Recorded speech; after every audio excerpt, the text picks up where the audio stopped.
I adjusted my simple black blazer, standing in the marble lobby of Harrison Enterprises.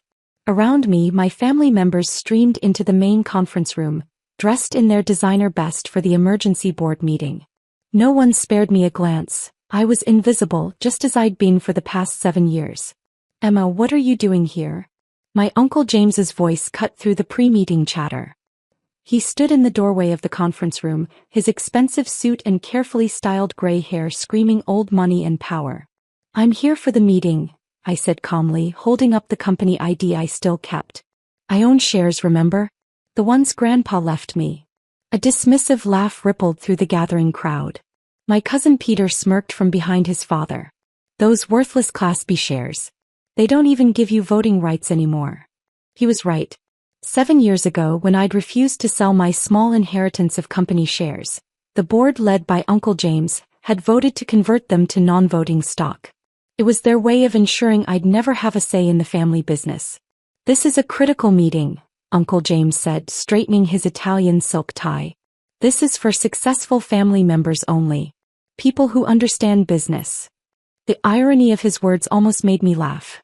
If only he knew why this emergency meeting had been called. If only he knew who really held the cards. But I started, playing my part perfectly. "You what?" My cousin Amanda cut in, her diamond bracelet catching the light as she gestured dismissively. "You'll contribute your vast experience from working at that little investment firm? What do you even do there? Secretary?" More laughter. They had no idea that my little investment firm was just a front, that I was actually the founder and CEO of Phoenix Capital, one of the most secretive and successful investment companies in the country. The same company that had just acquired 45% of Harrison Enterprises through a series of shell corporations. "This meeting is about saving the company," Uncle James said firmly. "Something you wouldn't understand. Now, if you'll excuse us, we're expecting an important investor." He closed the door in my face, the heavy wood making a satisfying thud. I checked my watch, right on schedule. I walked to the elevator, pressed the button for the top floor and entered my private office, the one none of them knew existed. Inside, I changed from my simple blazer into an Armani suit worth more than Uncle James's car. My assistant Claire was waiting. "Everything's ready," she said, handing me a leather portfolio. "They have no idea Phoenix Capital is you. The paperwork is prepared exactly as you wanted it." I opened the portfolio, reviewing the documents one last time. Acquisition papers, voting rights transfers, new board appointments, everything I needed to take control of Harrison Enterprises. "How much time do I have?" I asked, although I already knew the answer. "They're all assembled in the conference room," Claire replied, a small smile playing on her lips. "Mr. Harrison is about to announce the company's financial crisis. Then you're expected to make your grand entrance as the mysterious CEO of Phoenix Capital." I nodded, thinking back to 7 years ago. I just graduated with my MBA, full of ideas about modernizing Harrison Enterprises. But Uncle James and the rest of the family had laughed me out of the boardroom. "Leave the business to the men," they'd said. "Focus on finding a husband instead." So I had left, taking my small inheritance and grandmother's advice about patience. I'd built Phoenix Capital from nothing, operating in complete secrecy, watching as my family's arrogance slowly drove Harrison Enterprises toward bankruptcy. Now they needed a savior, and they had no idea that the mysterious billionaire investor they'd been courting was the same person they'd just kicked out of their meeting. "Send the signal," I told Claire. "It's time for the CEO of Phoenix Capital to make an appearance." She pressed a button on her phone, sending a message to the boardroom that their potential savior had arrived. I gathered my documents and stood before the mirror, checking my reflection. Gone was the invisible cousin in the simple blazer. In her place stood a woman worth billions, about to buy out the family that had underestimated her for so long. "Ready?" Claire asked, holding the door. I smiled, thinking of Uncle James's smirk as he closed the door in my face. "Oh yes," I said. "I've been ready for 7 years." The corridor to the conference room had never felt longer. With each step I could feel the weight of 7 years of planning, of silent victories and patient waiting, carrying me forward. Behind those doors, my family was about to learn a very expensive lesson about underestimating the wrong person. I paused at the entrance, straightened my suit and nodded to Claire. It was time for the mystery investor to make her entrance. Time to show them exactly who they'd kicked out of their meeting. The conference room fell silent as I walked in. Uncle James stood at the head of the table, mid-sentence about the company's dire financial situation. His face lit up when he saw me, not with recognition but with desperate hope. After all, in this suit, with my hair elegantly styled and my posture radiating power, I looked nothing like the failed cousin they'd dismissed minutes ago. "Ladies and gentlemen," Claire announced from behind me, "allow me to introduce the CEO of Phoenix Capital." I surveyed the room, savoring the moment. My cousin Peter had stopped texting under the table. Amanda's perfectly manicured hand froze halfway to her mouth. Uncle James practically tripped over himself rushing to greet me. "We're so honored to have you here," he gushed, extending his hand. "I'm James Harrison, CEO of Harrison Enterprises." I let him hold out his hand for just a moment too long before taking it. "For now," I said quietly, watching confusion flicker across his face. Taking my place at the head of the table, his place, I opened my portfolio. "Shall we discuss why Harrison Enterprises is worth saving?" "Of course." Uncle James recovered quickly, retaking his seat. "As you can see from our projections." "Your projections are wrong," I cut him off, sliding financial documents across the table. "Your company is bleeding money faster than you're admitting. Your Asian markets are collapsing, your tech division is 3 years behind the competition, and your real estate holdings are mortgaged to the hilt." Shocked murmurs rippled through the room. These were secrets they'd tried desperately to hide from potential investors. "How did you?" Peter started, but I continued as if he hadn't spoken. "You need more than an investor," I said, my voice carrying to every corner of the room. "You need someone to completely restructure this company. Someone who understands modern business practices, someone who isn't trapped in outdated thinking." Uncle James's face had turned an interesting shade of red. "With all due respect, we have generations of experience. Generations of running this company into the ground," I corrected him. "Would you like to know your current market value? It's less than 1/3 what it was 7 years ago." 7 years. I saw the number register with some of them. 7 years since they'd laughed me out of this very room. "Phoenix Capital is prepared to acquire a controlling interest in Harrison Enterprises," I continued, sliding more documents across the table. "We already own 45% through various subsidiaries. This offer is for an additional 15%. 60%? Uncle James sputtered. "But that would mean Phoenix Capital, that I would have complete control of the company." I smiled, watching comprehension slowly dawn on their faces. "Including the right to appoint a new board of directors and CEO."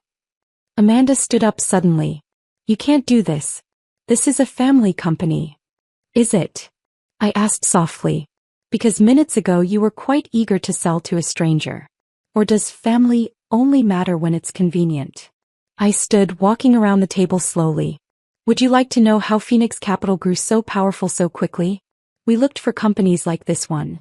Businesses run by arrogant men so convinced of their own superiority that they couldn't see the world changing around them." Stopping behind Uncle James's chair, I continued. "Companies that ignored talented people because they didn't fit the right profile. Companies that valued tradition over innovation, ego over progress." "Who are you?" Uncle James whispered, finally asking the right question. I leaned down, speaking just loud enough for everyone to hear. "Someone who understands business.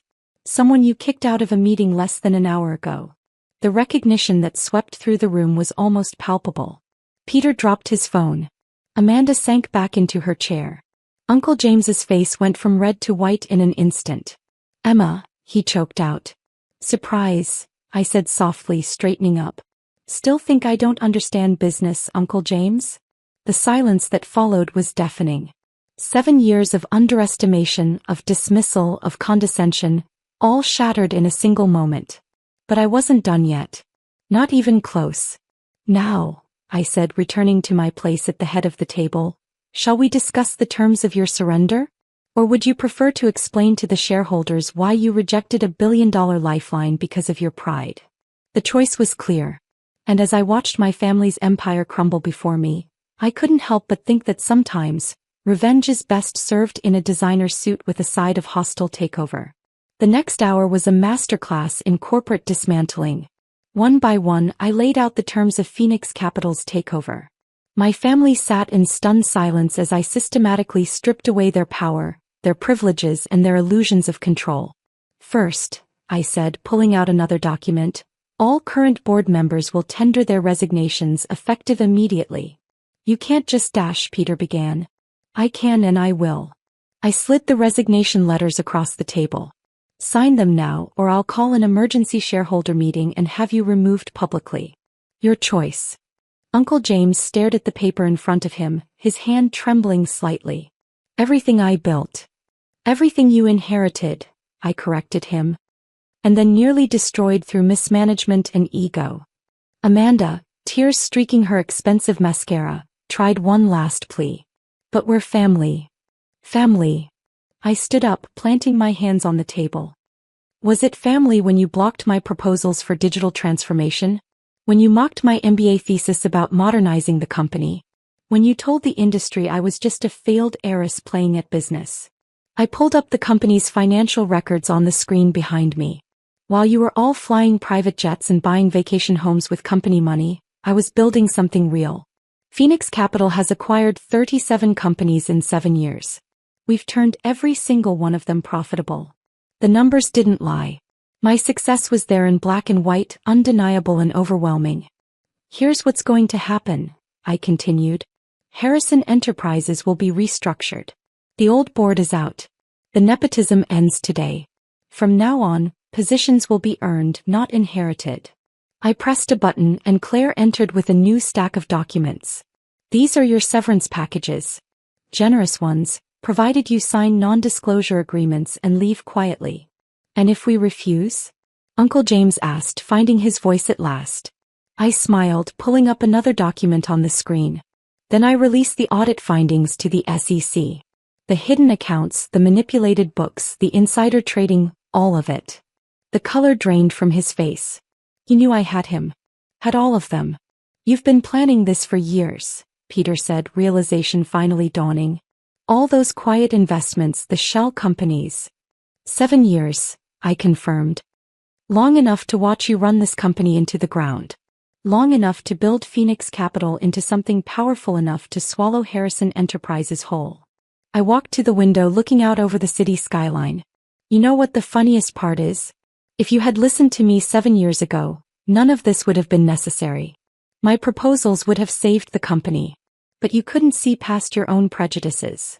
Turning back to face them, I saw something I'd never seen before in their eyes. Respect tinged with fear. You have until the end of the day to sign those papers, I said. After that, the offer expires and I do this the hard way. One by one they signed. Uncle James was last, his signature shaky but legible. Claire, I called, please escort the former board members out. Their building access will be revoked effective immediately. As they filed out, defeated and shell-shocked, Uncle James paused at the door. Emma, I underestimated you. We all did. Yes, I said simply. You did. The door closed behind them, leaving me alone in the conference room where, 7 years ago, they'd crushed my dreams of running the family company. My phone buzzed a news alert. The market had already caught wind of the takeover. Harrison Enterprises stock was soaring on news of the Phoenix Capital acquisition. I sat down in the CEO's chair, my chair now, and opened my laptop. There was work to be done.